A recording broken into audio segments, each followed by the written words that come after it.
राज के farm house में party चल रही थी। दिन भर काफी बारिश हुई थी, तो मौसम में ठंडक भी थी, तो पार्टी में और मजा आ रहा था।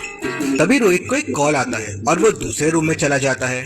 वो जब वापस आता है तो देखता है कि पार्टी रूम में कोई नहीं है और पूजा की डेथ हो गई है।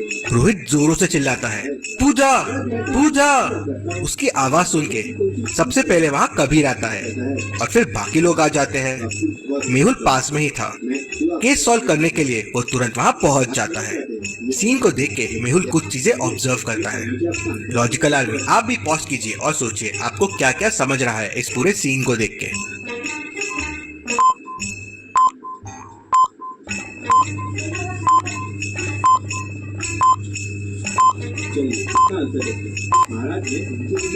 फुटस्टेप्स के निशान अंदर आए हैं और फिर बाहर गए हैं, और ये सारे लोग फुटवेयर नहीं पहने हुए हैं, मतलब बाहर से कोई अंदर आया था। जूस का ग्लास भी टूटा हुआ है और उसमें खून लगा हुआ है, मतलब मर्डर इसी से हुआ है। राइट वाला डोर खुला है और नॉब बस अंदर से है, मतलब डोर अंदर से खोला गया है। मेहुल सबसे पूछताछ करता है। राज कहता है, मैं किचन में था नेहा के साथ, नेहा के लिए जूस बना रहा था। सिमरन कहती है, बाहर ठंडी हवा चल रही थी तो मैं अपना जूस ग्लास लेकर बाहर चले गई थी। नेहा कहती है, हाँ मैं राज के साथ थी, मेरा ग्लास रिफिल करने गई थी। रोहित कहता है, मैं कॉल पर बात करने के लिए बाजू वाले रूम में गया था, मैंने ही सबसे पहले पूजा की लाश देखी और सबको बुलाया। कबीर कहता है, मैं टेबल पे अपना ग्लास रख के वॉशरूम गया था, रोहित की आवाज सुनकर मैं यहाँ आया। जब मैं यहाँ आया तो देखा कि पूजा की लाश पड़ी थी और लाश के पास रोहित खड़ा था और दरवाजा खुला था। क्या आप क्राइम सीन को देखकर बता सकते हैं, जो डोर ओपन करके अंदर आया था, क्या उसी ने खून किया होगा? सोचिए और मुझे आपका आंसर कमेंट करके बताएं।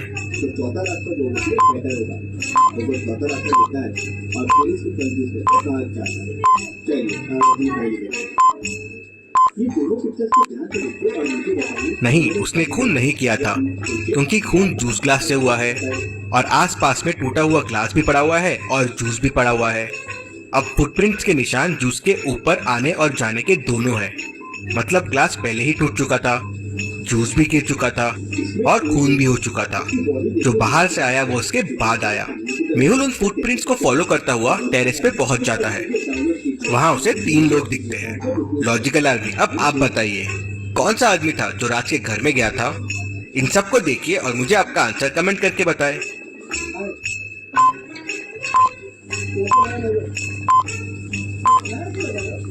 डोर के पास जो फुटप्रिंट था वो किसी जूते के थे।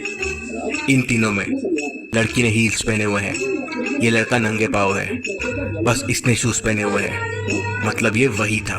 मेहुल के पूछने पर वो आदमी बताता है कि उसको किसी ने पैसे दिए थे पूजा का मर्डर करने के लिए, और वो कहता है, मुझे कहा गया था कि डोर ओपन रहेगा, खून करना और भाग जाना, लेकिन जब मैं वहाँ पहुँचा तो देखा कि ऑलरेडी खून हो चुका था। मुझे ये नहीं पता ये मुझे किसने करने कहा था। डोर तो जरूर उसी आदमी ने खोला होगा जिसने फोन किया था। मेहुल सबके फिंगरप्रिंट्स लेता है और रोहित के फिंगरप्रिंट डोर के नॉब से मैच कर जाते हैं। तो रोहित, तुम हो ये सबके पीछे? नहीं नहीं, मैंने पूजा को नहीं मारा है। हाँ, मैंने ही डोर ओपन करके रखा था किलर के लिए, पर जब मैं हॉल में आया तो पूजा का खून हो चुका था। मुझे लगा किलर ने मारा है, लेकिन अगर किलर ने नहीं मारा है तो मुझे नहीं पता पूजा को किसने मारा। मुझे और डिटेल में बताओ क्या हुआ था। तो कबीर कहता है, सर मैं और पूजा साथ में डांस कर रहे थे और फिर मैं टेबल पे ग्लास रख के वॉशरूम चला गया। हाँ, थोड़ी देर के लिए लाइट जरूर गई थी। मैं रोहित की आवाज सुनकर तुरंत बाहर आ गया था। इंटरेस्टिंग। मेहुल लेफ्ट वाले दरवाजे से बाहर जाता है तो वो इलेक्ट्रिक बॉक्स की तरफ जाता है। मेहुल इलेक्ट्रिक बॉक्स के पास जाता है तो उसे वहाँ कुछ फुटस्टेप्स दिखते हैं। इन फुटस्टेप्स को देख के आप क्या कंक्लूजन निकाल सकते हैं? सोचिए लॉजिकल आर्मी और मुझे आपका आंसर कमेंट करके बताएं। सिर्फ 2 मिनट।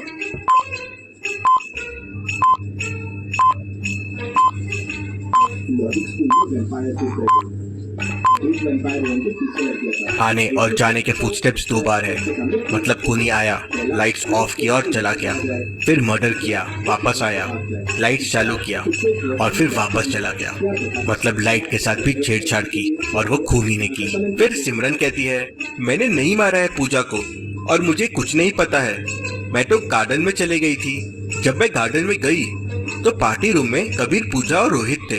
मेहुल फिर गार्डन में जाता है और बारिश की वजह से उसे वहाँ कुछ फुटप्रिंट्स दिखते हैं। क्या आप इन फुटप्रिंट्स को देख के बता सकते हैं